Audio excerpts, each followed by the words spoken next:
I'm Dr. John Gartner. And I'm Dr. Harry Segal. And welcome to another session of Shrinking Trump. What a week it has been. John and I began this show in April when we were hoping to point out to the public, the media, the political elites that Donald Trump is suffering from early signs of dementia, not to mention his severe personality disorder, which we saw on display all week as he basically broke NATO, sold Ukraine for parts while disrupting the entire federal government thanks to his pal, Elon Musk. So we are here this week as clinical psychologists, both to present what we think are political actions that are very dangerous and serious, but to give our psychological spin on it, because it's what John and I have to offer. It's our expertise. Right, John? Yeah. You know, every week I say this week's even sadder than the one before, and we may be saying that again. But this one has a particular poignance for me personally, and I think for maybe all of us personally at a different level. I call it marrying Russia and breaking up with Europe. That's really what is happening. When I say it's personal, I mean, as you know, I was, married to a French woman for many years. And during that time, we spent a lot of time in Europe, especially France. I actually got along very well with the French. I always used to say they think that they're superior to Americans, and I agree with them. So we got along very well. But I really, really enjoyed my relationships with Europeans, and I found them to be very intellectual and to have a lot of depth and to be very sort of in general enlightened people. But we also, as a country, have a history with Europe, right? We fought and died in 2 world wars, shoulder by shoulder, fighting fascism, fighting wars of territorial aggression. And together we created a new world order. We did. Since World War II, we've made wars of territorial expansion unpopular, unacceptable. We've tried to make democracy the standard, and we had the idea that we were spreading democracy through the world. And so for us to betray our friends, to me, this is the most painful thing of all, to betray our friends and go into the hands of this Hitler-like enemy, Putin. Yes. Okay, now to ally with them against the people who we have fought and died alongside of for the values that we believe in. I just find it so tragic. It's terrible. And John, not only did we fight in World War I and of course World War II, but don't forget it was Lafayette who joined forces with George Washington and made all the difference in our Revolutionary War. And let's not forget who designed, built, and placed the Statue of Liberty. That was a gift. That was a gift from the French. And so there's been this long, long history since the beginning of our republic. Despite the terrible things that we have done, we've also done some wonderful things. And you're right. The 75 years of peace in Europe against the Soviet Union and then against Russia is really coming to an end, at least during this reign of Trump. Yeah. So we're going to start talking about Ukraine, but first I want to play Sheldon Whitehouse at Kash Patel's confirmation hearing. And what he's warning about is Kash Patel's lowering our defenses against Russia. Who defends us against Russian intelligence operations and Russia's criminal operations in the United States? It's the FBI, it's the Department of Justice, and it's our intelligence community. The people in charge of each one have sent powerful signals that they are shutting down our defenses when it comes to Russia. And we're about to head to the Munich Security Conference, where we are seeing Mr. Art of the Deal and his operatives giving away every piece of leverage that we have over Putin with respect to Ukraine. It is unilateral disarmament to throw Ukraine under the bus and give Putin what he wants. And unilateral disarmament. And as we are filming this broadcast, Kash Patel was confirmed by the Senate with only 2 Republicans, Lisa Murkowski and Susan Collins. Where was Mitch McConnell? Where were other Republicans opposing this utterly unqualified, corrupt, and I think psychologically unstable person who claimed he's could have shut down the FBI building and get rid of the intelligence wing of the FBI? Well, look, if you were allied with Russia, one of the first things you'd want to do is remove our defenses against Russia. Right. But the most brutal part of this breakup is taking place over Ukraine. So this piece that we just heard was White House talking before the Munich conference. Now let's hear what Hegseth had to say in Munich at the NATO conference about Ukraine. We want, like you, a sovereign and prosperous Ukraine.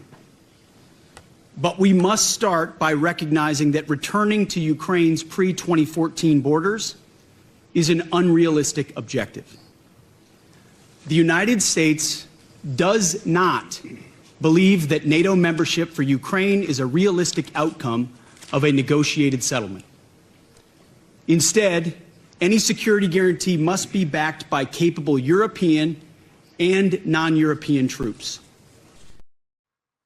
So he really shocked the Europeans with the fact that he's basically giving up all the negotiating points in advance. They can't have their land back. They can't be part of NATO. And as we'll see later, there's even more concessions, uneven that they're just unilaterally providing, including taking American troops out of Europe. Now let's also, I want to underscore something, which is this was going to be Trump's position. There's no question about it. But someone experienced would have been vague about these things. Hegseth, he's not just unqualified. He's a moron. He said what he wasn't supposed to say. They had to walk it back. In fact, it was Vance who walks it back. Not that it's fooling anybody. Right. That he should have been more subtle. He shouldn't have spoken the quiet part out loud. No one would have done that who had 1 week of diplomatic experience. Seriously, it's considered, Roger Wicker called it a rookie mistake. Yeah. Let's see what Axios had to say about his performance. NATO allies are in a state of anger, denial, and despair after Defense Secretary Pete Hegseth effectively declared an end to America's role as the primary guarantor of European security, particularly over Ukraine. President Trump's surprise phone call with Vladimir Putin just hours later only added salt to the wound. So they were shocked. And you're right, they sent Vance, who didn't make it any better. Oh, no. So let's hear what Vance had to say. The threat that I worry the most about vis-a-vis Europe is not Russia, it's not China, it's not any other external actor. And what I worry about is the threat from within, the retreat of Europe from some of its most fundamental values, values shared with the United States of America. Now, I was struck that a former European commissioner went on television recently and sounded delighted that the Romanian government had just annulled an entire election. He warned that if things don't go to plan, the very same thing could happen in Germany too. Now, these cavalier statements are shocking to American ears. For years, we've been told that everything we fund and support is in the name of our shared democratic values. Everything from our Ukraine policy to digital censorship is billed as a defense of democracy. But when we see European courts canceling elections and senior officials threatening to cancel others, we ought to ask whether we're holding ourselves to an appropriately high standard. And I say ourselves because I fundamentally believe that we are on the same team. We must do more than talk about democratic values. We must live them. Can I just say something really quickly? Yeah. What he said about the Romanian election, it was not annulled. It was postponed. And the reason why was the Russians were all over that election to the point where the government and the people were alarmed by it. Russia is always messing with elections of countries nearby.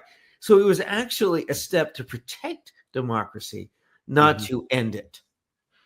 Also, this is a familiar talking point, right? You probably heard this on the stump from Trump, right? It's not Russia is not our enemy. It's the enemy within that we need to worry about. Right, when he's going to Europe to talk about our confrontation with Russia, and he's saying, no, Russia isn't the enemy. The enemy is your enemy within. And while he was in Europe, he did find a chance to hang out, to pal around with some like-minded souls. Let's see that. What's behind Vance's stunning decision to embrace Germany's AfD party?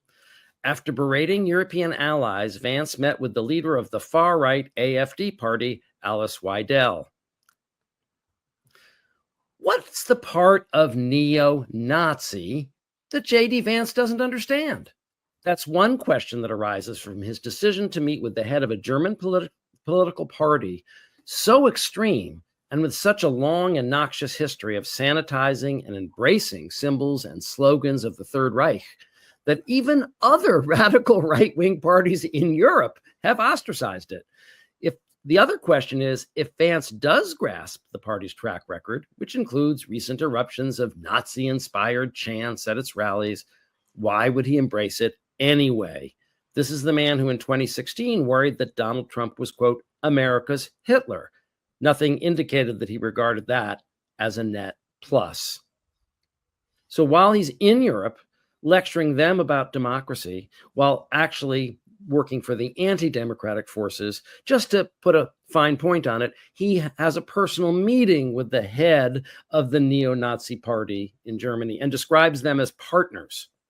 And one of the things then that he talks about in his, we're going to go back to his speech in a moment. One of the things that Vance talks about is he derides the censorship of this neo-Nazi party. And one of the phrases he uses that you might not be familiar with is Europe has said they've put up a firewall against that neo-Nazi party. That's the term that they've used to isolate them because their values are unacceptable. So here is Vance basically arguing for the end of the firewall. And of course, that familiar Muskian term, free speech.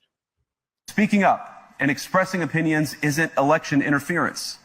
Even when people express views outside your own country, and even when those people are very influential. And trust me, I say this with all humor, if American democracy can survive 10 years of Greta Thunberg scolding, you guys can survive a few months of Elon Musk. But what no democracy, American, German, or European, will survive is telling millions of voters that their thoughts and concerns, their aspirations, their pleas for relief are invalid or unworthy of even being considered. Democracy rests on the sacred principle that the voice of the people matters. There's no room for firewalls. You either uphold the principle or you don't. Says the man whose administration and whose new FBI chief has promised to go after journalists, whose boss said that the American press is the enemy of the people. Right. This guy is so hypocritical. And also, God, his comic timing is so awful. He makes jokes and no one responds. If it weren't so dangerous, what he was saying, we could just make fun of it. It's so dangerous and hypocritical. You didn't hear it in the sound, but actually there was a kind of a groan in the crowd when he made that joke about if we can tolerate Greta Thunberg, who's an environmental activist, you can tolerate Elon Musk. Nobody thought that was funny. In fact, it was like the opposite of funny. If there was like an anti-laugh, he got an anti-laugh. Yeah. Well, look, Europe, so they slapped Europe in the face once with Hegseth, then they slapped him in the face again with Vance. Okay. But then just to make things really, really clear, okay, we decided to exclude Europe from the peace negotiations in Saudi Arabia and to exclude Ukraine. So will Vlad and Trump, they'll get together and divvy up what's going to happen. They'll decide what's going to happen. The fact that Ukraine is one of the parties of the war, okay, you can't have peace negotiations without one of the parties. And Europe is essentially also a party. They're supplying them through billions and billions of dollars of aid and arms. And so the fact that he left them out, okay, was more than a slap in the face. Let's not forget that before the talks in Saudi Arabia, Trump was insisting that Ukraine give them 50% of the rare earth minerals that are there in Ukraine. So he was already saying, look, you have to pay up. They'll pay us back for all the money we gave you. And Zelensky is not going to be blackmailed like that. Right. So it's just disgusting all around. Yeah. So look, let's see how Europe responded. European leaders gather for an emergency meeting over fear that Trump is isolating EU allies. European leaders sought to form a united front Monday, so just this week, at an emergency talks in Paris, called after a U.S. diplomatic blitz on Ukraine, which has thrown a once solid alliance into turmoil and left the Europeans questioning the reliability of their key transatlantic partner. Shortly before the meeting, French President Emmanuel Macron spoke with U.S. President Donald Trump, but Macron's office would not disclose the details of the 20-minute discussion. Leaders of Germany, the United Kingdom, Italy, Poland, Spain, the Netherlands, Denmark, and the European Union met at the Elysée Palace, Harry, tell me how to pronounce that, for talks on Europe's security quandary. NATO Secretary Mark Rutte was also there. Since last week, top officials from the Trump administration on their first visit to Europe left the impression that Washington was ready to embrace the Kremlin, while it cold-shouldered many of its age-old European allies. And by the way, that's the AP talking.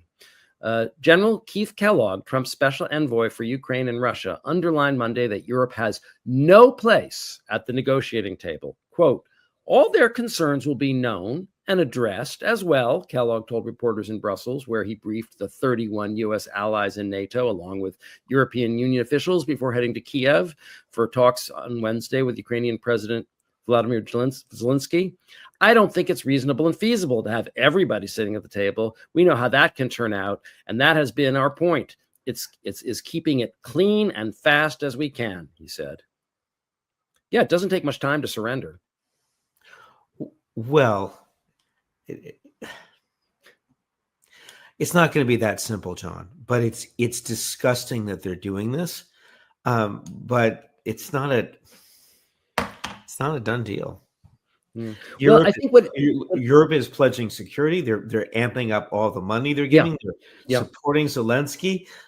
There's at least several senators in the Senate who are saying, who are furious about this and are actually speaking publicly. So it's not done, but the fact that this could even be happening to this degree is so shocking. It's shooting NATO. It's giving up our ally. I hope this breaks this presidency. We'll see. Yeah, I agree that Ukraine is not done, because I think you're right. Europe is going to try to fill in the gap. But what is done, I think, is NATO. Let's look at this article. Is this the end of NATO? This is from Politico. We've now got an alliance between a Russian president who wants to destroy Europe and an American president who also wants to destroy Europe, one diplomat said. And I didn't publish it, but we have a tweet from Barry McCaffrey, who you know who he is. And he simply said, this is the end of NATO. NATO is dead. He's declared it over. Yes. And we all knew it was going to happen, but this fast? Yeah.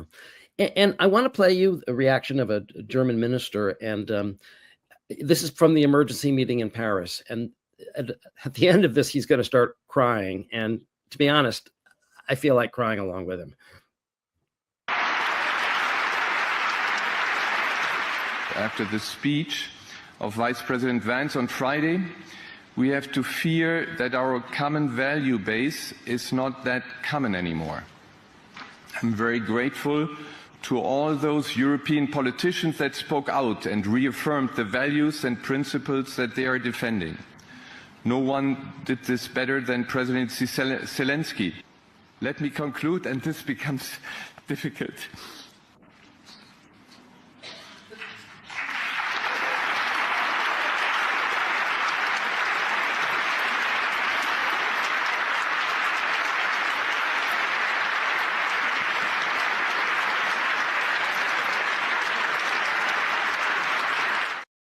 This is so poignant. For those of you who are just listening, he's when he says this is so difficult, he starts to cry.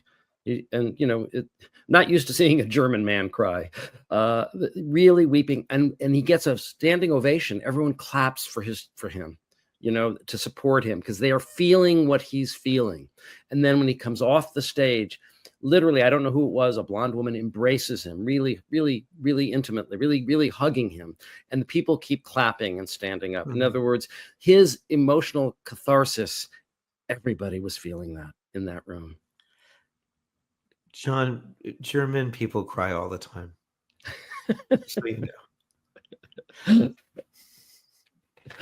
I said I wasn't used to seeing German men cry. Maybe they do behind closed doors, but this is the first time I've seen one on a stage. Okay. Well, it gets worse, of course, because it always gets worse. It always gets worse. Okay. Now, after these meetings, Trump himself has started to speak up about Ukraine and blame them for the war. Unbelievable. You just have to, if you've heard this already, you just got to listen to it one more time. It's really the equivalent of it as if we, in the middle of World War II, joined with Hitler and blamed England for being invaded. It's literally that. Well, Hitler blamed Poland for his invasion, and Putin is making the same argument that Poland is really asking for an invasion. So history is definitely repeating. Yeah, you know, there's just certain like ways you can dress on the street where you're just asking for an invasion. You know what I mean? You're just asking for one. Exactly. It's your responsibility. That's right. You brought it on. So we're going to play you that clip, but it's actually embedded in an interview that Lawrence O'Donnell is doing with Tim Snyder. Professor Snyder, I just want to add one more thing that was said on this same day that Secretary Rubio said that just to show us how Donald Trump has stacked the deck now against Ukraine, who he apparently blames for the war. Let's listen to what Donald Trump said today about Ukraine. I think I have the power to end this war, and I think it's going very well. But today I heard, we weren't invited. Well, you've been there for 3 years. You should have ended it 3 years. You should have never started it. You could have made a deal. You should have never started it. He's saying that to Ukraine. Yeah, it's ghastly. Ukraine was invaded by Russia in violation of every fundamental principle of international law. And the Ukrainians have resisted far better and far longer than anyone would have expected or had a right to expect of them. And by resisting, they've allowed the rest of us throughout the West, throughout the world, to have a chance to engage in more or less normal politics for the last 3 years. They've held off darkness for so many other people. So the contemptuous way that Trump is treating them is not only wrong, it's morally disgusting. And you point out there's a difference between negotiating and talking. What do you see actually happening in Saudi Arabia? The crucial thing here, as you suggested earlier, is that the Ukrainians are not actually present. It's a little bit like it's 1941 and the United States meets with Nazi Germany to decide the fate of Great Britain without inviting the British. That's where we are right now. We are meeting with the aggressor. We are meeting with the representative of a man who was indicted for war crimes, and quite rightly so. We are legitimating this war of aggression by meeting with the representatives of the aggressor state. And we are marginalizing the people, the nation, the Ukrainian state that were attacked. Negotiation could take place between Ukraine and Russia about peace. It can't take place between the United States and Russia about peace because the United States and Russia are not at war. If the United States wished to bring an end to this war, and if Mr. Trump is right that he has the power to end this war, the way that that would look would be that the United States would make it harder for the aggressor to fight and easier for the state that's defending itself, Ukraine, to do so. But that is not what we are doing. If anything, we are throwing our power on the side of the aggressor, which is not going to bring peace. It's more likely to bring a longer and a bloodier war. Tim Snyder, always eloquent. And of course, he's exactly right. Yeah. And that's not all. Okay. In addition, you talked about the demands that Trump is making of Ukraine. So in addition to demonizing them and blaming them, they're also making demands for new elections. They're starting to try to claim that Zelensky is an illegitimate president, asking for their mineral rights. Let's hear what Tim Snyder has. Oh, go ahead. What were you going to say? I'm sorry. No, Trump called him a dictator, said he had only 4% in the polls. Because he hasn't held elections. Well, there's martial law because they're being attacked every day. And you know, Trump is so without irony. As I said last week, anything he thinks, he believes it's right, even if it's an utter lie. So to call Zelensky a dictator while choosing sides with Putin, who has his opponents murdered in other countries. I mean, it's so laughable, and yet he does it with a straight face. You know, Harry, here's the problem. Earth 2 has just become Earth. So on Earth 2, you know, the bizarro world where everything is upside down, right? The countries that is invaded is the invader. The country that is invaded is the dictator, not the authoritarian regime that invades them. Everything is upside down, and yet you can get away with it. The Justice Department will no longer act politically, so it's acting politically. Right. Everything's the opposite speak. It's like some kind of weird pig Latin or something. Everything's opposite speak. If it weren't so terrifying, it would be funny. I want to just make one quick point about Trump's viciousness. And I'm not saying this as someone criticizing him, although I think he's despicable. But it's part of his personality disorder to enjoy inflicting aggression, to humiliate others, to punish them publicly, you know, to take away Biden's security, you know, briefings and all this kind of thing. He's enjoying it. He's liking going after Zelensky, and because remember, he tried to get Zelensky to find dirt on Hunter Biden in order to get aid from the U.S., which Trump was impeached for, but not convicted because we have a corrupt and weak and cowardly Republican Party that went along with him. But that was clearly a criminal act. And now he's really going after Zelensky. He can't wait to humiliate this guy and to let Putin go to Kiev and kill him. That's what he wants. Well, let's just hear the last word that Snyder had to say. One more thing that he had to comment that he had to make. And the other thing which has happened, which is the United States has started to make demands on Ukraine. The other thing that Trump talked about today was that Ukraine should have presidential elections, which is a Russian talking point. The Russians are demanding that they have a say in how Ukraine is run, and the Americans are now echoing that. And at the Munich Security Conference, where I was a few days ago, the Americans demanded that Ukraine hand over half of its mineral wealth, half of its economic income, essentially, forever, in exchange for nothing in particular. So it's looking awfully like what we're doing is that we are using the threat of Russian violence to try to get things ourselves. That is a far cry from attempting to be a mediator in an ongoing conflict. Yeah, Exactly. It's actually extortion. It's actually saying, nice country you got here, give us half your mineral wealth. Although actually, interestingly, what Snyder was saying is for nothing in particular. Trump is saying they owe that to us for the protection we've given them so far. He's not even promising to continue to protect them. Just give us all your money in exchange for the fact that we haven't killed you yet. Well, you owe us for everything we've done for you. Yeah. Harry, you and I have had debates about whether he's a Russian asset. I just want to show this tweet from Adam Kinzinger. Truly, it's time for everyone to admit it. Trump is legitimately a Russian asset. And he has the video where Trump is claiming that Ukraine started the war. So here's the thing, Harry. I'm going to make it my mission in life to get you to say it on the air. Because I know this is one of those things that I've been right about. I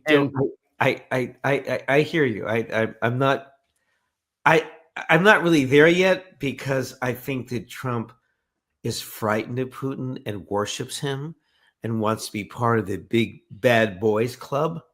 And so he's always going to take Putin's side because he wants Putin to validate him. That's what I think. But who knows? Maybe. But that disregards how organized a campaign this is. Look how everybody is echoing the same points. They're all on the same team, right? So Hegseth and Musk and Trump are saying the same things as Vladimir Putin. I mean, that takes coordination. Okay, it's not just him erupting with whatever doofus thought comes out of his head. I think they're both true. I think there's a coordinated policy of chopping up Ukraine for parts and letting go of NATO and cozying up with Russia. But I also think Trump wants to be close to Vlad. Here's the question I've been asking. Do this thought experiment. No one has been able to answer this question. Okay. Just do this as a thought experiment. If Trump were a Russian asset, okay, if he were, how would he behave differently than he's been behaving throughout these 8 years?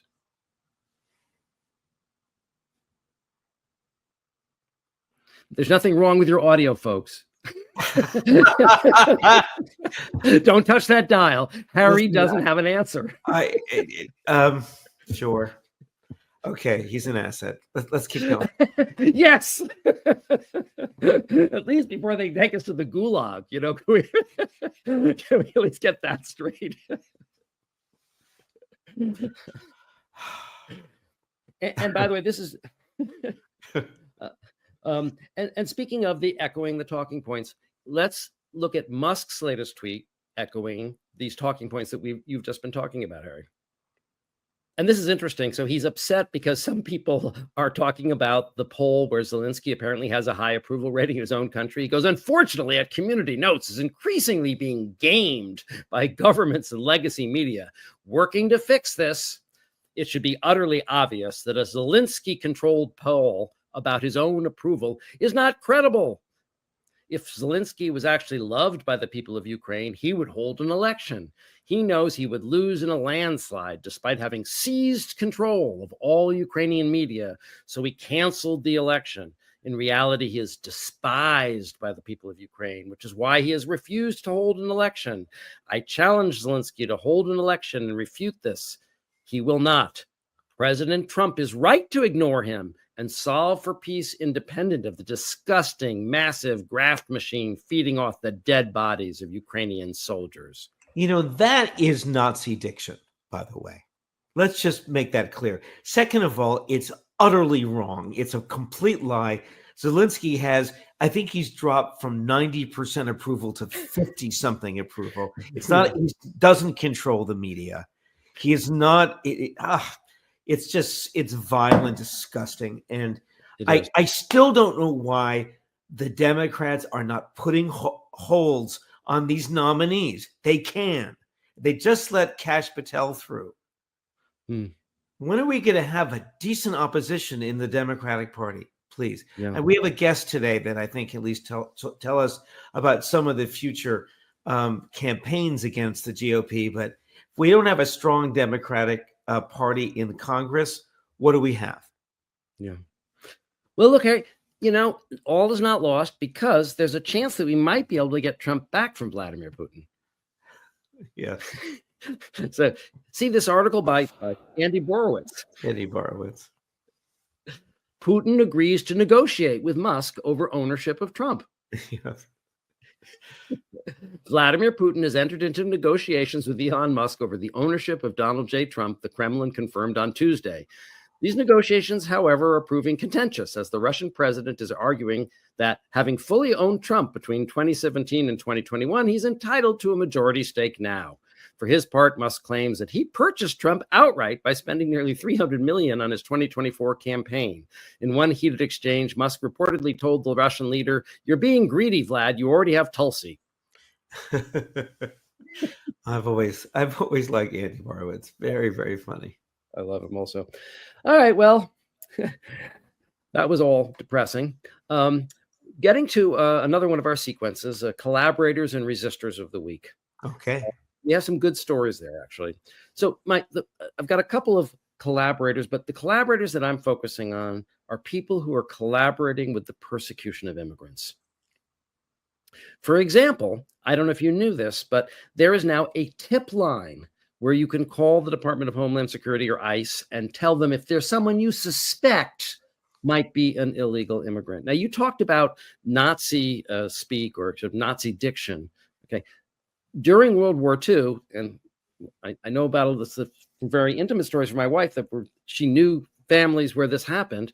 People were denounced by their neighbors. They were encouraged to denounce their neighbors.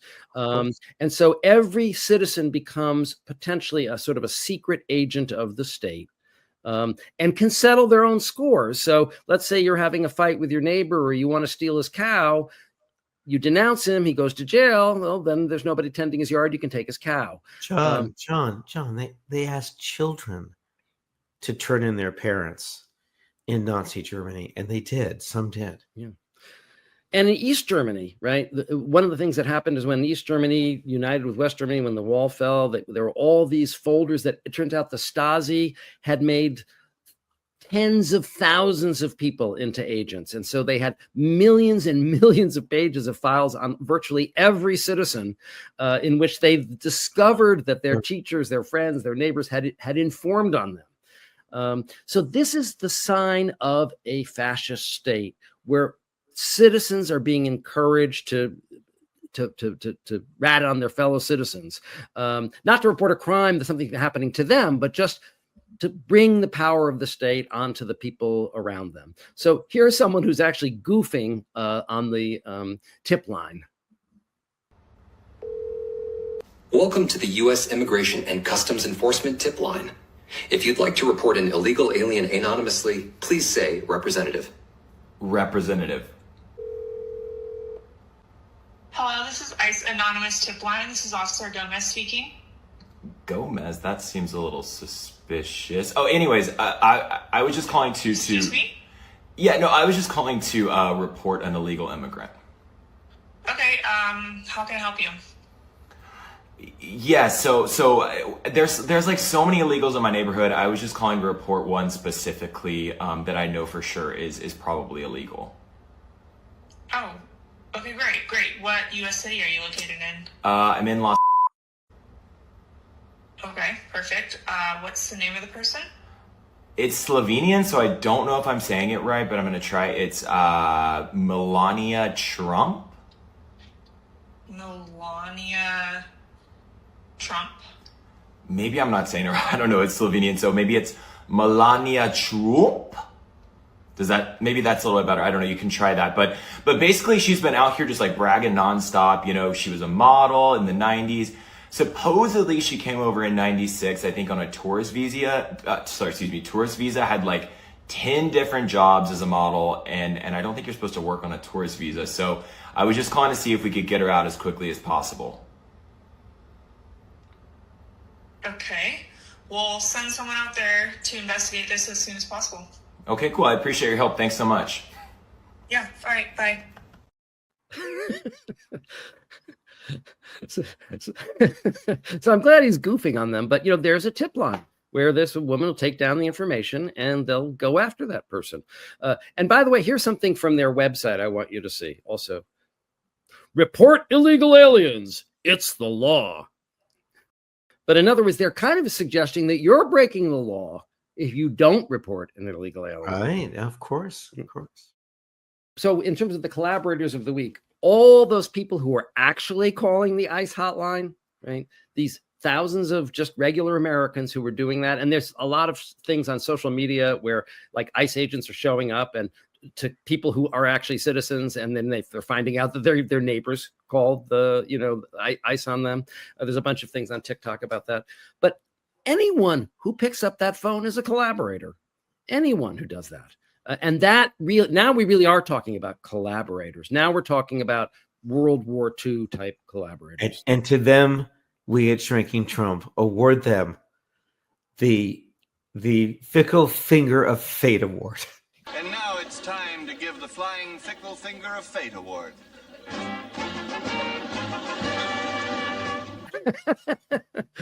Oh, actually, weren't we going to create a new category of awards? And this is one of our listeners suggested, the Vichy Awards. The Vichy Award for most corrupt citizen goes to the callers of the ICE tip line. Actually, we can give the Vichy Award specifically to the superintendent of schools at Oklahoma. Why? Because this is going to be the new front line now, Harry. They're actually invading the schools. They said they weren't going to do this, but yeah. Well, the persecution of immigrant children in Oklahoma has begun. Ryan Walters, who is the state superintendent of schools in Oklahoma, has announced today that they will begin asking students for their citizenship status upon enrollment, and they will then be reporting the undocumented students in every district to the state and federal level in order to assist Trump in addressing the problem of illegal immigration. Now, federal law under a 1982 Supreme Court case has already held that it is illegal to ask about the citizenship status of a public school student, and that undocumented students, are guaranteed education. However, Ryan Walters is the same joke of a guy who required videos of him praying for Trump to be played at the beginning of school days. And so, although it's a completely off-the-wall, unconstitutional policy that I fully expect to be challenged in court by different immigrants' rights organizations, I'm not surprised that he thought he could pull this off. And until it is overturned by a court, it is the active policy. So, just because in theory it is not constitutional or it is not, authorized by our Supreme Court, it doesn't mean that it's not going to be implemented until a court says otherwise. And to be honest, this is going to be challenged in most likely a conservative court. So who knows how far this will go up the ranks in litigation. And if it does end up in the Supreme Court, if this does go to a majority conservative Supreme Court, I wouldn't be surprised if they overturn that 1982 decision. So, Harry, just for convenience, now they can just load the kids onto the yellow school bus and drive them directly to the concentration camp. Well, this is what they were promising, and they're giving it. They're giving it to us. They're giving it to their pace. But and where are the videos of this happening? Like we thought there would be a pushback from citizens, but we're not hearing anything. Well, actually, here are some of the videos, since you asked. See it? Oh, good.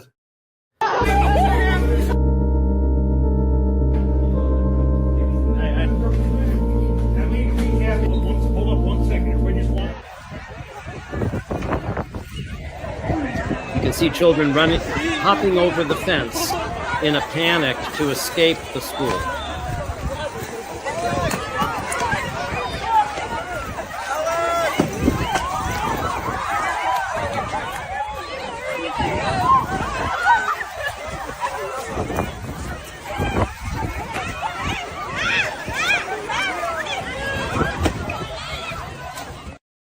So this is where we're at. Children having to run away from school in terror. They shouldn't have come here in the first place, John. They knew they were breaking the law when they were born here, or they came here when they're 3 or 4. I mean, I don't have any sympathy for them. It's really, this is the cruelty of an authoritarian regime, right? That we really don't care about harming children. And it's the cruelty of someone with a severe personality disorder who has no empathy for anyone. It takes pleasure in seeing stuff like this. And has basically now surrounded himself with the Stephen Millers and the Hegseths and the Kash Patels who share that personality disorder, right? Who are also narcissistic and antisocial and sadistic, right? And are taking great glee in seizing power and harming and punching down. He has curated a group, a circle around him. And of course, unlike the first term, with no guardrails. So it begins immediately, 30 days in, and we're exhausted by it already. And it's just the beginning. Now, let's look at our resistor of the week. It's the Chicago public school system, who is handling this very differently. Earlier today, Immigration and Customs Enforcement agents showed up at Hemline Elementary School. School staff followed CPS established protocols. They kept ICE agents outside of the school and contacted CPS's law department and CPS's Office of Safety and Security for further guidance.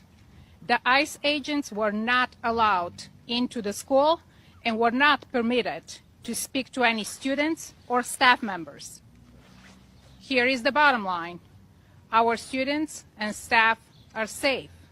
Our protocols were followed. CPS will continue to protect our students and their families. In alignment with the Illinois Trust Act and Chicago's Welcoming City Ordinance, CPS does not ask for our family's immigration status. We will not coordinate with immigration and custom enforcement agents.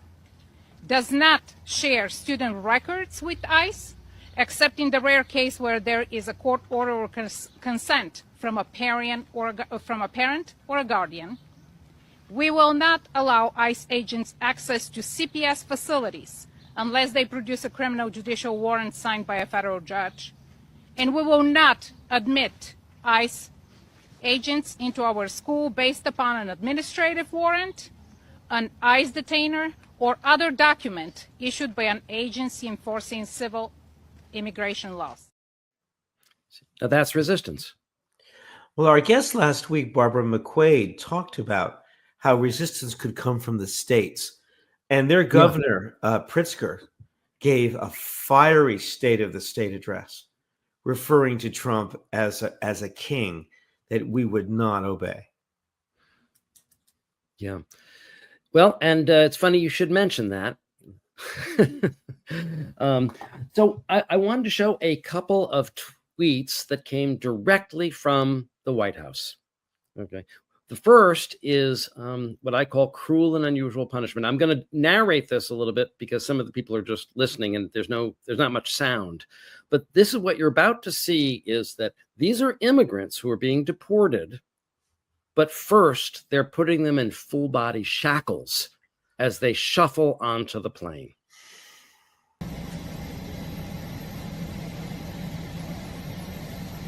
For those of you who are just listening, they're putting the shackles on the immigrant. You can hear the chains. They're really big chains. And they're going to shackle their feet and their hands. And this is just to get them on the airplane. Where are they going to go? They're going to run away on the tarmac? This is cruel and unusual punishment. See them locking them up now more with the chains. You hear the clanking as they're going up the stairs to the airplane. Need to do it. It's just to be vicious. It's just to be vicious. And they wanted to, and in terms of the sadism, Harry, and you're talking about the pleasure they take in it, they wanted to put that in a movie and put it on social media. They're proud of it, right? They want us to see how despicably and inhumanely they're treating these human beings. Yeah, it's like carting Jews and putting them on trains. How different is it really? Except that the difference is now they can show it on social media and brag about it. This is like a weird kind of like sadistic pornography, right? They're getting off on torturing these innocent human beings. Absolutely. And hoping that the public will enjoy it. Right. Well, maybe it's like the Roman gladiators. I don't know. And here's another tweet. A lot of people have said, he wants to be a king. He wants to be a king. We fought a revolution to get away from a king. Well, of course, Trump always says the quiet part out loud. Look at the other tweet that from the official White House account. It looks like a fake Time magazine cover. Instead of Time, it says Trump. It's a picture of Trump wearing a king's crown. And it says, congestion pricing is dead. The context for that is he blocked New York City's implementation of congestion pricing. Manhattan and all of New York is saved. Long live the king. And that's what the Trump Time magazine cover says. Long live the king. So America finally has a king. Yeah, it's come full circle. Right. Oh, he's not kidding. Well, another resistor of the week that I want to talk about, and this is another case where it might make a difference. I want to talk about the Adams case. Harry, maybe you could read these pieces for us. Sure, happy to. Eric Adams controversy. 4 deputy mayors reportedly resigning after 7 prosecutors quit. 4 deputy mayors in New York City are reportedly expected to resign in the coming days in response to accusations that Mayor Eric Adams agreed to cooperate with the Trump administration on its immigration crackdown in exchange for the Justice Department dropping corruption charges against him after 7 prosecutors quit over disagreeing with the move to drop the charges. So and 1 second, and the way they dropped the charges was, I forget the exact legal term, but it means they can reinstate the charges if Adams isn't behaving. So it's they're actually extorting the behavior from him, and that's why Catherine Hochul, who should have removed him as mayor, has at the moment decided not to, because Democrats can't really do enough. Has she made that decision? Because actually, I was about to show the next headline, which is about her. It just came out in the Times that she's not going to do it. Oh, okay. Oh, it just came out. Well, that's tragic, actually. This is where Democrats are weak. Okay, the guest we're going to have on is produced a lot of videos, political videos, and the theme of his political action committee is when they go low, we go lower. This high-mindedness among Democrats is literally a suicide pact. If the mayor of New York, right, New York is the most immigrant-heavy city in the country.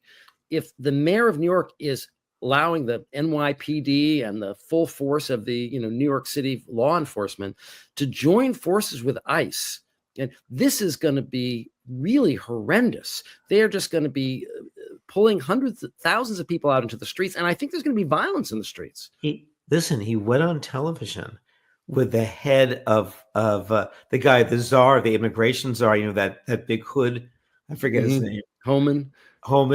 And he made a joke with Adams saying next to him, saying he's going to do what we want. I mean, they're extorting in plain sight. Yes, and so why don't the Democrats use the power they have? If she fired Adams, which she can do as governor, that's right. She has that power. Then the Justice Department will go back to prosecuting him, which he deserves. Because look, first of all, he's been indicted for corruption, so we know that. And now essentially what the Trump has offered him is a bribe. they're offering to drop and a coercion. It's both. It's not a bribe. It's a leash. It's both. It's both, but it's being given. He's being given something of value. The charges being dropped, right, in exchange for altering his public duties, which in this case will be to, unleash the forces of hell on thousands of New York City immigrants. No, that's exactly true. But I think it's more like they put a sword hanging over his neck, and they're saying, "Behave, or we'll cut your head off." And they could do it to him anyway after this is all over. They could still say, you know what? We think this really was a serious case. This is a perfect example of why we are in this situation, right? The Republicans are abusing their power over Adams, right? They're saying, harm all the immigrants, or we're gonna hurt you. We're gonna reinstate the charge. We're gonna put you in jail. And the Democrat, who also has the power to remove Adams or to hurt Adams, right, is not doing it, even though she can see in plain sight that he is corrupt, that the dropping of the charges is corrupt, that 7 prosecutors have resigned, 4 deputy mayors have resigned. Listen, that extraordinarily very conservative DA in the Southern District of New York, she resigned and wrote this scathing letter. She was fantastic. Yeah. And it's not exactly a liberal. She clerked for Scalia.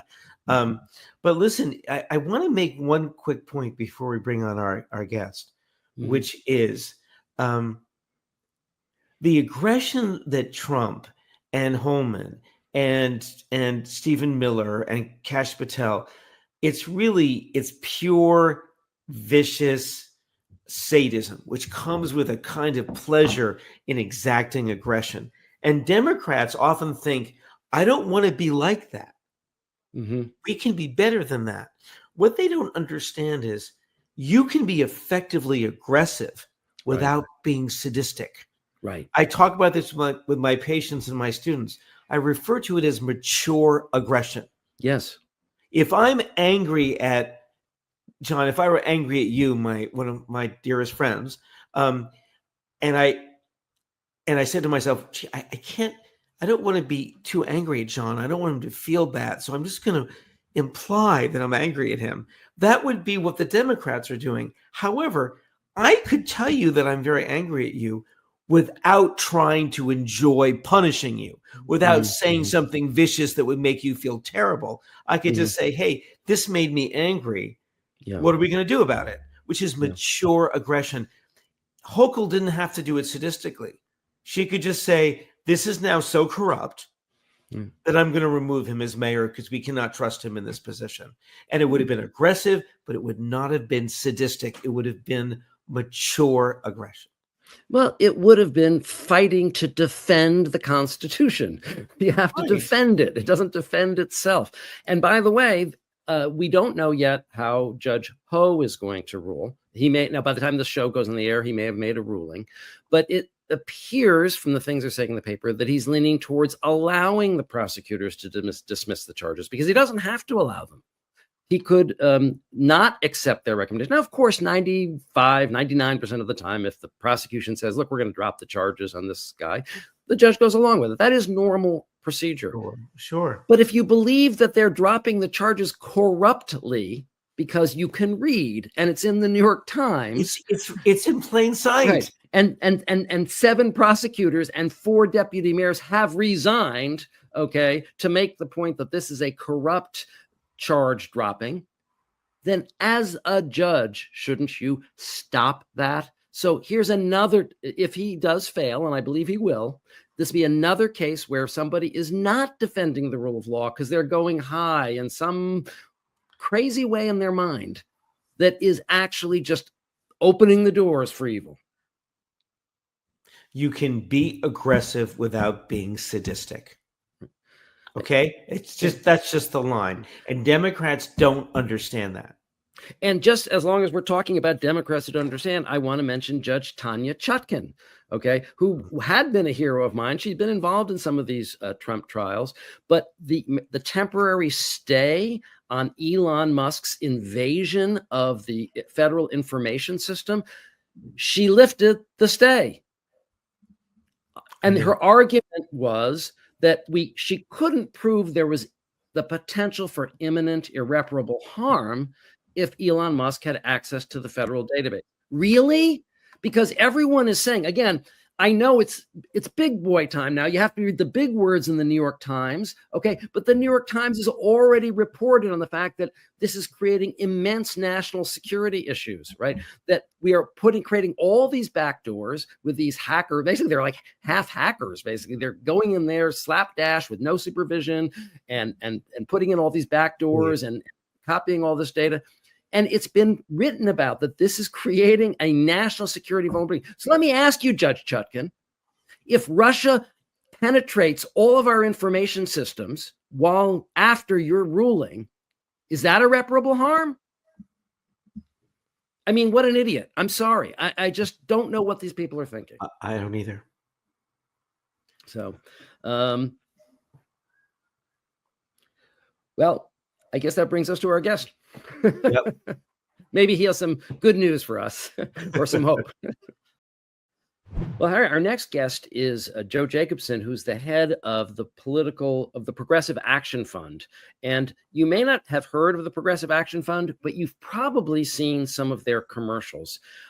Their strategy is to show hard-hitting commercials in areas that might be winnable in terms of congressional seats. They had some real efficacy in this last election. We're going to be talking with Joe about some hope and some plans for the next set of elections coming up. But first, why don't we look at one of their sample advertisements? I think that people will probably recognize this. Get out of our bedroom. I won the last election. I'm not going anywhere. In our political radar today, perhaps the most risque political ad you've ever seen. Do you have a condom? Yeah. No! Sorry, you can't use those. What are you talking about? Who are you? I'm your Republican congressman. Now that we're in charge, we're banning birth control. This is our decision, not yours. Get out of our bedroom. I won the last election. I'm not going anywhere. I'm just going to watch and make sure you don't do anything illegal.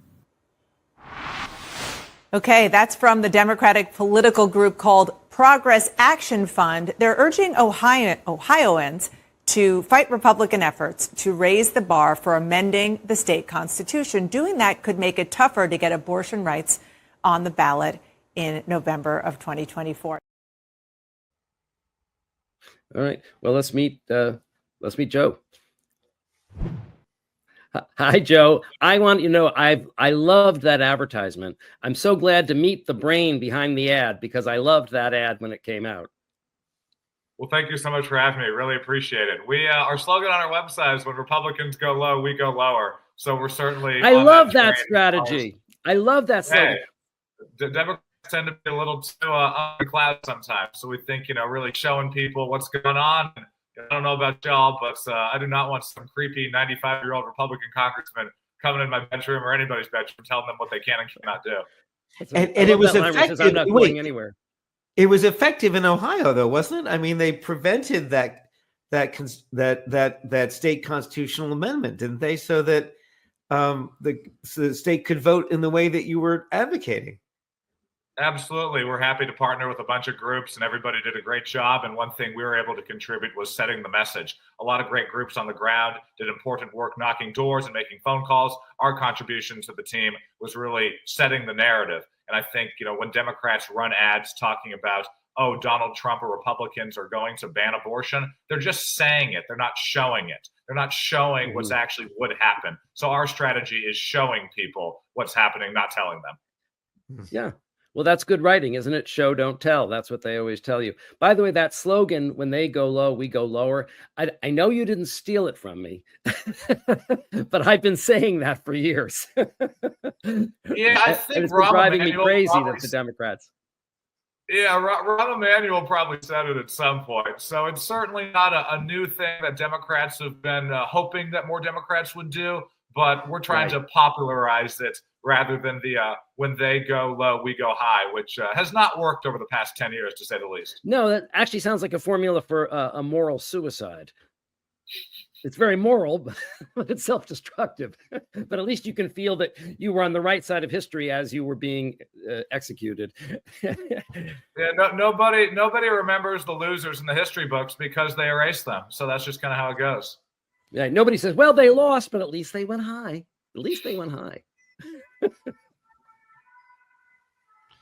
You know, it seemed so convincing when Michelle Obama said it. That was in 2016, and it turned out to be absolutely wrong.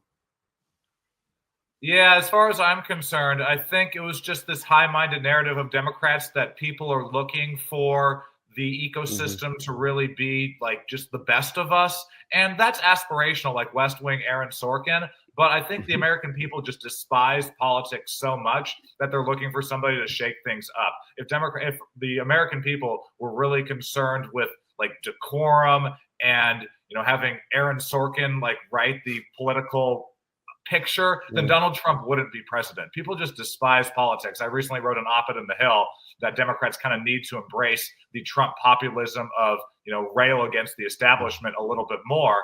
And I think it was a statistic from like maybe 10, 15 years ago. It's still up to date, but they've been tracking this for the past 10, 15 years, where they're asking voters to compare things that everybody hates with the American Congress. And one thing that's actually more popular than the American Congress is colonoscopies. So if you're the Democratic Party and you're talking about, oh, things are so great, you know, we're going to be the best of politics. It's sort of an oxymoron because everybody hates politics. So I think the Republican Party is able to build trust with voters because they're just kind of meeting people where they're at.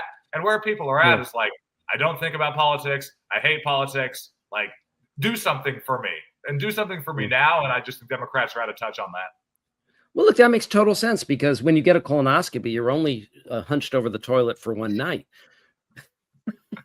Yeah, it's, as opposed to 4 years. I don't know. Exactly. My family has a bunch of colon cancer history, so like I'm not looking forward to that. But I suppose I'm looking forward to that more than, I don't know, meeting with Marjorie Taylor Greene. Again, what's the bar we're talking about? Right. So listen, one of the reasons I'm glad to have you on is a lot of people are feeling a loss of hope. You know, they really, it's really an epidemic, I think. People are feeling both hopeless at losing the election in the House and the Senate, and also the rapid way in which things are deteriorating and the lack of resistance that's appearing. But I think that having you on might help people, give people a sense of hope, and maybe even help channel some of their hope. Are there some elections that you're looking towards, either special elections or swing districts, even in 2026, that you're already thinking about ads that could be targeted to those districts, or issues that you think could be winning, like the Republican in your bedroom? Yeah, absolutely. We have Virginia elections this year. That's definitely important to state level. I think it's kind of more of a momentum shift. But I think the big thing for us is really setting the narrative from now until next November. Republicans cut us to like Jesse Waters. Like, wow, who thought I'd ever be agreeing with Jesse Waters? But Jesse Waters is like Trump, like does the policy, Elon retweets it, and like Fox covers it, and then like Joe Rogan has somebody on to talk about it. Like it's this ecosystem that's kind of being built where it's just this feedback loop that's getting out there. Like on Instagram, I'm getting ads like with liberal TV shows where the characters are basically like Parks and Rec, for example.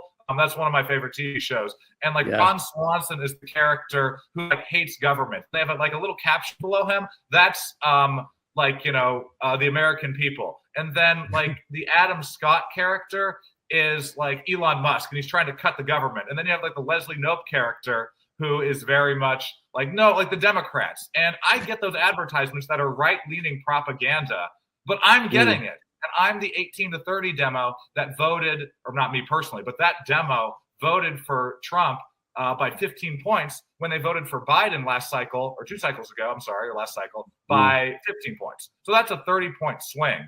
And if I'm getting those advertisements, that's like a real problem because we're being manipulated by the Republican ecosystem. So I think we need to be starting right now for 2026. These special elections are important, but I think the big thing is how are we going to actually have these ads influence what's going on right now to set the narrative, but also next fall. I mean, on the topic of our Republican congressman, he's basically your Jake from State Farm, except where you don't want him to be. Something that's really important for us is brand consistency. Like in every ad that State Farm does, Jake is always there, same khakis, same shirt, same actor. That's what we want to do, because you're like, oh, he's a good dude. I know that dude. It's kind of like Donald Trump. You know, he was seen on TV and the news as successful billionaire for 40 years. So when you're seeing that brand consistency, it's kind of hard to tell somebody different, because wait, Donald Trump isn't successful? No, of course he's successful. I've been seeing that for 40 years. So for our ads, you know,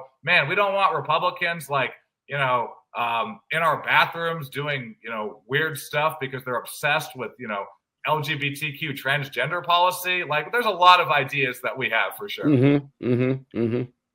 I saw a poll just this week showing that Trump is now underwater by a couple of points, and also that the public doesn't trust Vladimir Putin at all. Like it's like 81-9 or something like that.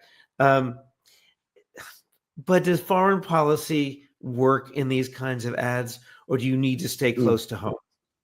I think it can. So USAID is something that's really important. Obviously, just because like we don't need, you know, the world disintegrating and American reputation going down the tubes. But if we can tie the foreign policy to something local, that's critical. Like Vietnam, for example, like the difference between that and Afghanistan, like in far as public opinion goes, and actual, like, you know, like Johnson had to resign because like the difference was kids were going to die like at a much higher rate. So you can make foreign policy very real if there's a consequence. And I think on the USAID side, there are farmers who are going to lose out on billions of dollars. So if there's like swing districts in Iowa or in the Midwest, like Nebraska, for example, too, where we see a sizable shift in, you know, job loss because of some of these foreign programs that were being cut, then I think that could be effective. But we haven't seen that yet. So I think we're kind of holding off to see what's going to happen.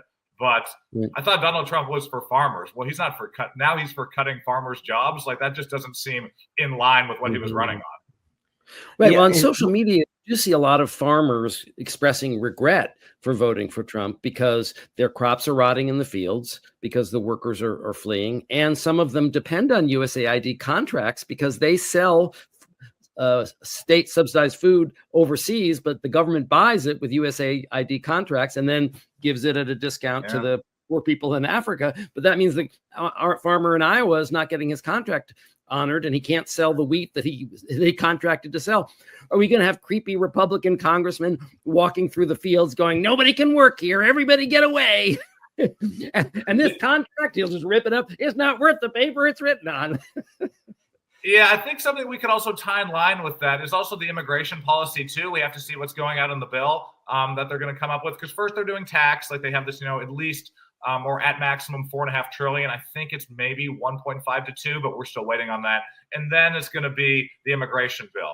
And man, Republicans do not want to vote on that because like there's E-Verify, which used to be a Republican position, but that's more employer based. And like Republicans do not want to mess around with their like rich sugar daddy billionaires. So E-Verify might not be on the table. But if it is, that could be very effective in terms of, you know, like just everyday businesses are hiring folks who are working day people who contribute to our country. They pay taxes. They don't take out of Social Security and Medicare, despite what Tucker Carlson, all these crazy people are saying. Right. So it's our perspective that there could be some overlap with, you know, the kind of foreign policy as well as the immigration aspect. But for us, I think something big that we're really going to be focusing on is when Republicans try to make, you know, the transgender ad did last cycle, he's for or she's for they, them, he's for you. There's a New York Times article about how the Harris campaign and the Democratic apparatus didn't run an ad to it because they didn't have a creative enough solution. Like, I'm just like, wow, why are we putting people in charge who don't have a counter? And like, if you're going to get punched and get punched ruthlessly, you better have a counter. So our counter, and I won't give too many spoilers here, but if they're going to enforce the policy, okay, fine. If they're going to enforce the policy, actually, this just happened. Nancy Mace and Lauren Boebert thought that a trans person was going into the women's restroom. I think they thought it was Sarah McBride. It turned out not to be Sarah McBride. So basically you're having, I don't know, Karen Central on the Republican side going to make sure that boys and girls are using the right restroom. And that's pretty fucking creepy, to say the least. Okay. Listen, I just want to go back to Virginia for a moment, because I know what people are saying is it's that weird off-year election that Virginia has, where the governor and the whole legislature is up, and Virginia is a state with a ton of federal employees and people dependent on federal contracts. Are you thinking this could be a way of getting national attention by flipping those seats and maybe defeating the governor? I definitely think that could be on the table. It's tricky how predictive it's going to be for 2026. I would say it can really create momentum, but there's often conflicting research about it. Just depends on margin of victory. But no, for sure, I definitely think it could be like Abigail Spanberger. She's running. She's somebody who has high name ID. I think she's somebody who could do a good job. We'll wait to see how things play out. Thank God Glenn Youngkin isn't running again, because they have the 4-year term limits, which is great. That's right. He can't run again, can he? That's right. No, definitely. We have some generous supporters out in Virginia, and it's something we're eager to focus on. We want to walk and chew gum at the same time, and I think they both have a route for each other. If we can, win these races, that's good for next cycle, but then also, next cycle kind of building that infrastructure. That's just going to create a narrative and an ecosystem where it's easier to win in Virginia too. Unfortunately, we're just not seeing enough Democrats, going on offense. I think you guys probably saw the Chuck Schumer rally. Man, if Jimmy Kimmel and Jon Stewart are just like roasting us that much, it's a bad look. So I just think, we need to, before we go on offense, let's get, the right quarterback in the position, not, the fourth string. Definitely. Yeah, I'm visualizing another ad of yours, that imaginary ad. I'm doing a thought experiment, but I'm imagining some federal worker in Virginia saying, I voted for Trump, but what the hell is this email? I'm fired for poor performance from my job, but I've only gotten superlative ratings. Everybody's getting the same email. This isn't what I voted for. I think I heard a news article about that. How some guy was like, I voted for Trump 3 times and now I'm fired. No, for sure. It's definitely on the agenda. The main priority for us is probably the tax bill as of now, because that's just so unpopular. Republicans and Democrats hate, billionaires across the board pretty much. I was on Newsmax and they were like, Democrats are funded by George Soros. And I was like, who's your shadow president and your president? So there should be bipartisan agreement. Let's not have billionaires controlling our society. We can't unilaterally disarm, because that's prisoner's dilemma and that would never work out. But as far as I'm concerned, I think that tax bill, your taxes are going up because Republicans are subservient to Trump and Elon Musk.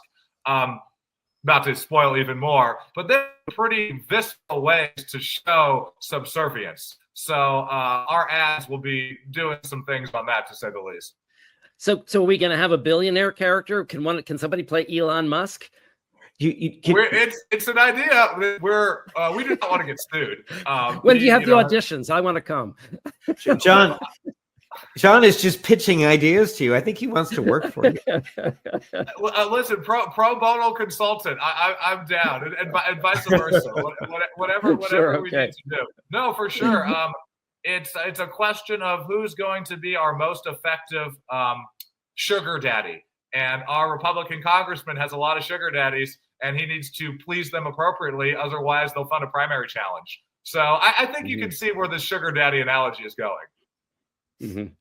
Yeah, I like it. So overall, are you feeling as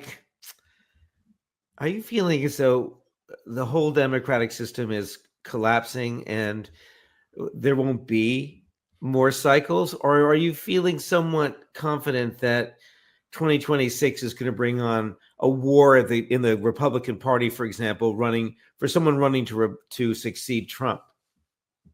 It's a great question. I mean, if you talked to me 10 years ago and you told me that there might not be a 2028 election, I would put that probability at 0. Now I'd put it at 10%. I mean, that's variable, but like the fact we're even having the conversation, because I could easily see it happening. It's 2028. Hey, I noticed all this voter fraud out there, and JD Vance can't run an election with all this voter fraud. I'm just going to stay in charge until we figure out all this voter fraud. So I don't know. Like, it just depends on how much he wants to go back to Mar-a-Lago. I don't really think he likes being president all that much. I think an effective campaign would be running ads on Fox News talking about, like how great Florida is. So he misses Florida. Let's get him back there as quickly as possible. 2026, I don't, he just seems too selfish to cancel the elections in 2026. I don't see him going out on a limb and being like, there's too much voter fraud. And now John Ossoff and I don't know, maybe it's going to be David Perdue or maybe it's going to be Brian Kemp. They can't run in a fair election. I'm canceling 2026.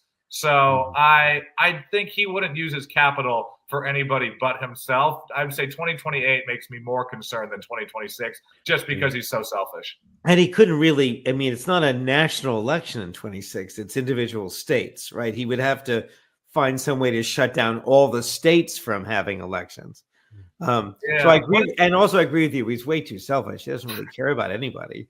But yeah, 2028 is what we're worried about. But people running for the nomination in 28 begins in 26. I mean, that's when you start having people saying, I'm announcing, I've got a committee.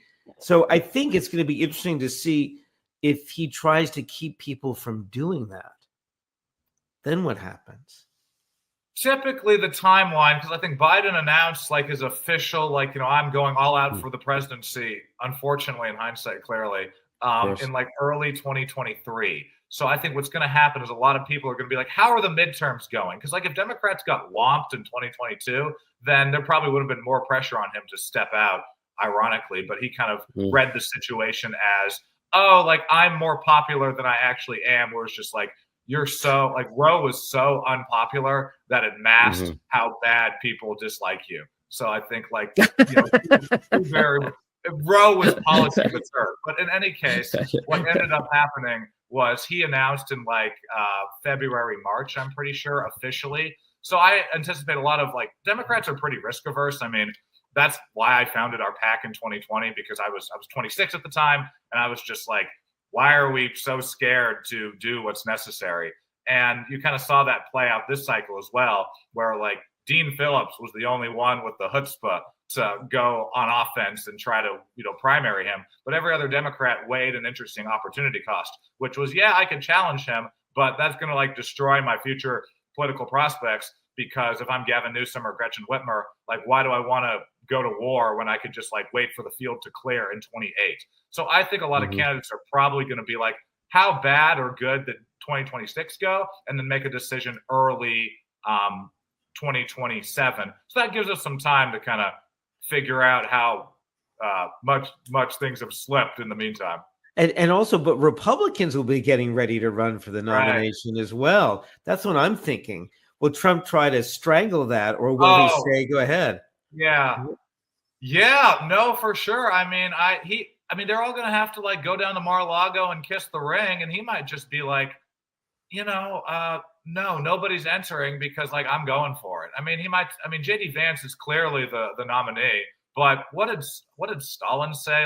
The Supreme Court has no army or something. So he doesn't, I'm nervous that, it's all these people he's appointed, like Kash Patel and Pete Hegseth. Their loyalty isn't to anything but Donald Trump, because they never would have got the job in the first place. And they're all just crazy, sycophantic people. So it wouldn't, here's already talked about, Michael Flynn tried to get him to do martial law. So I don't know. He's probably going to back JD Vance. But again, that's a plurality for me, because Donald Trump stabbing people in the back who are loyal to him is pretty common. So he could ditch JD Vance in a second. I just depends on how much he wants to go back to Mar-a-Lago and play golf more often, to be honest with you. Well, apparently he's playing golf more than half the time now. But, one of the options that I think we don't talk enough about is that he has an election, but it's a sham election. They still have elections in Russia, but they're rigged. What I'm afraid of is that we'll continue to have elections, but they'll be show elections. Yeah, I'm wondering how that would play out. I'm just doing a thought experiment here. I think, like, because it's state level run, like y'all mentioned before, would some states that are Democratic controlled be like, we're having the election? But then other states that like are Republican controlled are like, we're not having the election because we're siding with President Trump and we're going to like work on voter fraud with him and then we'll have the election. So like theoretically, man, it's talk about a rabbit hole going down. It's too much to even process, to be honest with you. Yeah. Do you worry at all that, this is the more paranoid side of me, but that they're going after his critics? Do you worry about that at all?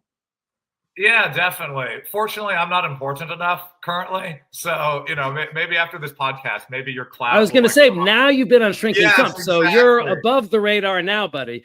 Oh, man. Kash Patel is just like, he's tuning in every week. He's like, whoever's on the podcast, I'm coming after you.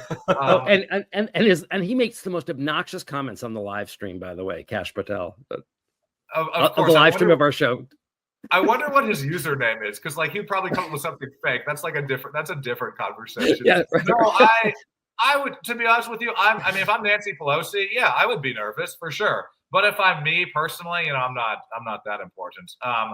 He did. I would have. I didn't get a pardon, but all the people who are probably most in the circle got pardons. So I'm trying to think who should be worried. Probably not the people who got pardons, but like the people right below them who didn't. Exactly. Right. The sub pardon. Yeah. Yeah. That was I think, maybe there's bipartisan agreement now that we need to reform the pardon system, because that is just very, please. It's just so out of control where it could get even worse now. Like, all the J6 people, the concern I have is, so there was actually like a neo-Nazi account that was trying to figure out where I lived and where some of our donors lived on Twitter, or X now, because like one of our donors is very generous and he's Jewish and I'm also Jewish. So like there was like an account, I forget, it's like tens of thousands of followers, and they're like, let's find out where this Jew lives, which is obviously very screwed up, to say the least. Fortunately, they didn't, and we like scrubbed my like internet where like I live and stuff. But my concern is that if there's people out there who are big names, you could have like, or even smaller names who kind of troll the right and aren't afraid to go in their face. Like Congressman Swalwell, we work with him. He's a great guy, but he's got death threats pretty regularly. And my concern is Trump would pardon people, like the Pelosi situation. Like Trump would pardon people who did that stuff, and that's the scary thing for me. Yeah. Definitely. Well, let's just hope you keep being unimportant. My mother tells me that every day. Just kidding. but you're doing really important work. Yeah. And we're so pleased you're doing it. And we'd love to have you back on to talk about what your new strategies, if it's not too much of a, if you're not giving too much away, which I don't think you did. I think you gave us enough to be excited and interested. Well, thank you. Would love to come back on. We're definitely going to be doing it's called Republicans in Your Bathroom. And we're definitely going to be doing that ad, because the right, just hits us so hard on trans issues. We have to have a counterpunch. And our creepy Republican congressman should not be literally checking people in the restroom like Nancy Mace was. Nancy Mace like literally did this thing. It's crazy. And then also the tax bill too. Definitely we'll keep you guys posted, because the Republican congressman, he's got a lot of sugar daddies and he has to please them, to say the least.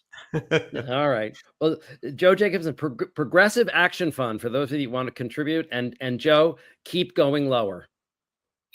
Appreciate you guys. Thank you. All right, see you later. Thanks, Joe. Thanks, guys. Well, I really enjoyed that interview, because here's somebody who's fighting back, who has a plan. And I think that gives us some hope. I do too. He's such a good operative, and he's just so clear explaining stuff. And I do love that ad. It's pretty great. So, Harry, I guess we're up to the shrink wrap section of the show. What did we learn today?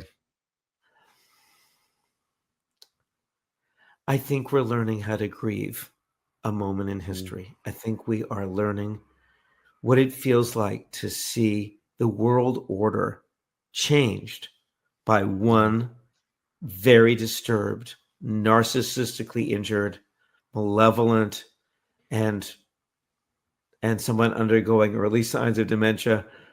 We're watching one man corrupt the world order, sell out an ally, speak double talk in his vicious, really intelligently, I mean, his limited intelligence way. And what does it mean for us to have to witness that? Yeah. I'm feeling grief and rage. Yeah. Because there's nothing I can do. And the people who stand for me, the Democrats in Congress, the Republicans too, are doing nothing.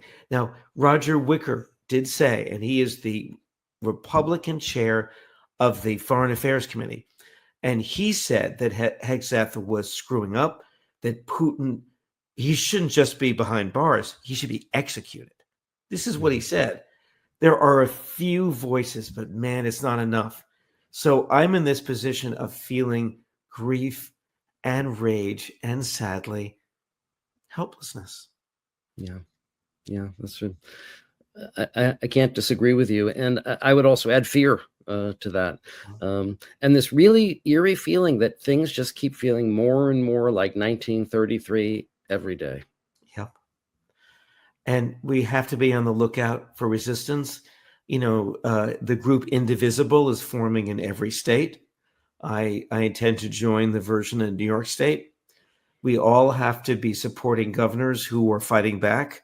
We're not going down without a fight. I'm telling you, man. We just have to do it. While, as we always say on this show, recognizing the limits of what we can do, and making sure that we're connecting with the people in our life that we love and who bring us happiness. I agree.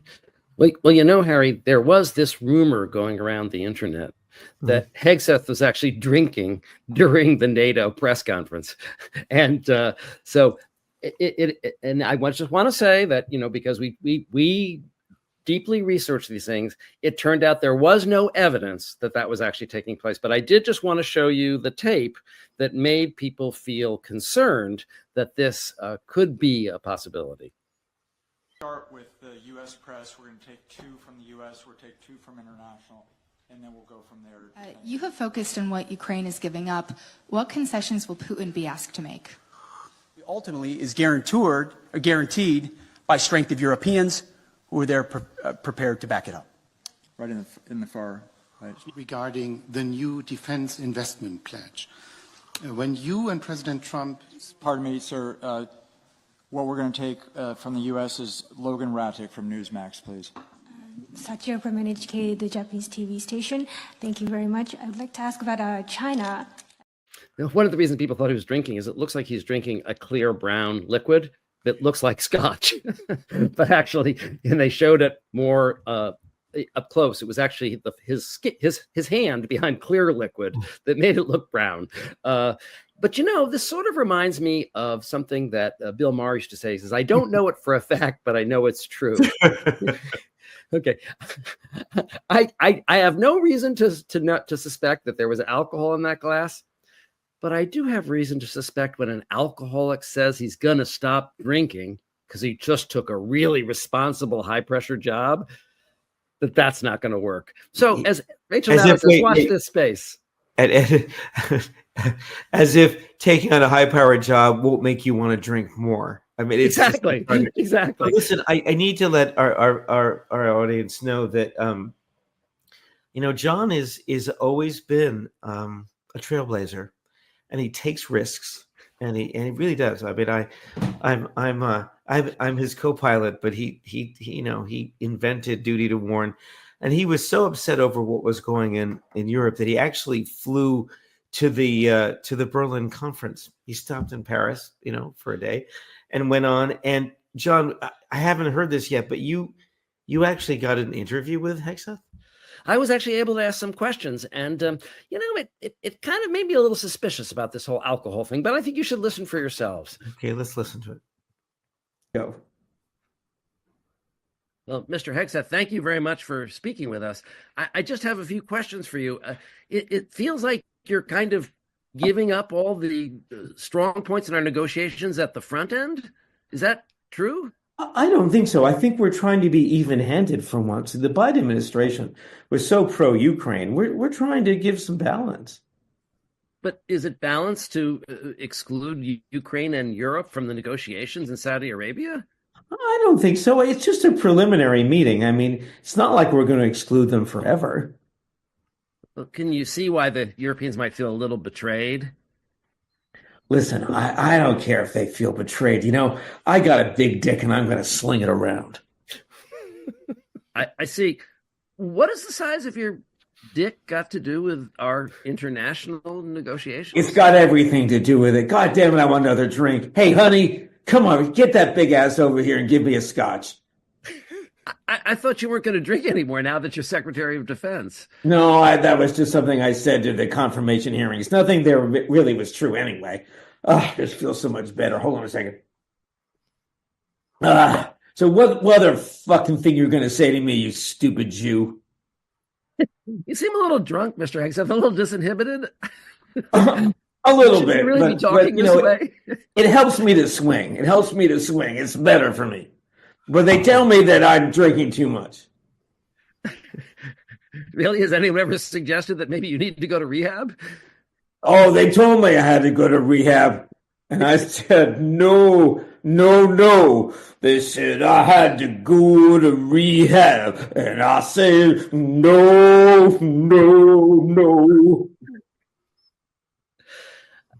I don't know. He seemed a little drunk to me, you know. They're trying to make me go to rehab, but I said no.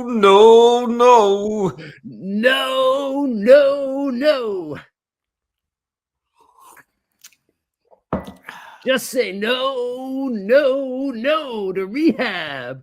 They tried to get me to go to rehab, but I said no.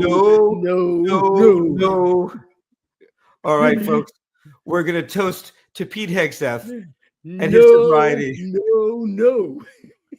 Be well, everyone. We'll see you next week. Hey, John. No. Now you know what Dickie Smothers feels like. See you next week. I'll stick to that.